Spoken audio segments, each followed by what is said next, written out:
वक्रतुण्ड महाकाय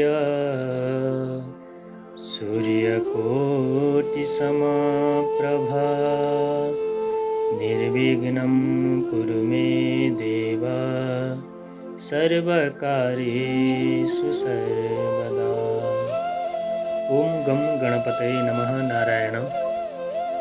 भगवान गणपतिको वन्दना गर्दै आज पनि हामी हिजो अस्तिका दिन जस्तै केही नीतिपद्यहरू लिएर आएका छौँ र हामी त्यसलाई छलफल गर्नेछौँ।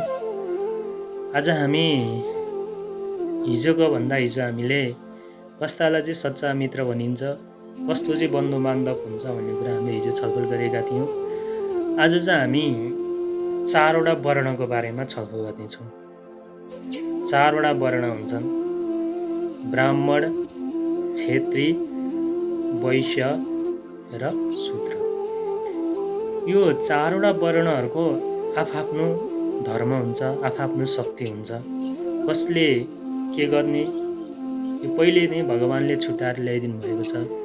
शास्त्रहरूमा पनि बताइएको छ, यसको धर्म यो हो, यसको धर्म यो हो भनेर छुट्याइएको छ। ब्राह्मण, क्षेत्री, वैश्य र शूद्र। यहाँ एउटा श्लोक बताइएको छ, नीति श्लोक। बलं विद्यां च विप्राणां राज्ञां सैन्यबलं तथा बलं शूद्राणां परिचयकम्। यसरी चाहिँ चाणक्य नीतिमा चाहिँ चाणक्यले चाहिँ यहाँ नीतिपद्य चाहिँ प्रस्तुत गर्नुभएको छ। बलम विद्यां च विप्राणम्। ब्राह्मणको बल भनेको के हो, ब्राह्मणको धर्म के हो, ब्राह्मणको शक्ति के हो, यसरी बुझ्नु जरुरी हुन्छ। ब्राह्मणको शक्ति भनेको विद्या। बलम विद्यां च विप्राणम्। ब्राह्मणको शक्ति भनेको विद्या हो।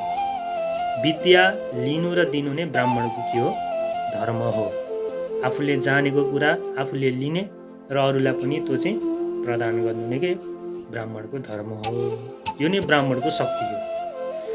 अब अर्को क्षेत्रीको बताइएको छ, राज्ञम सैन्य बलम तथा।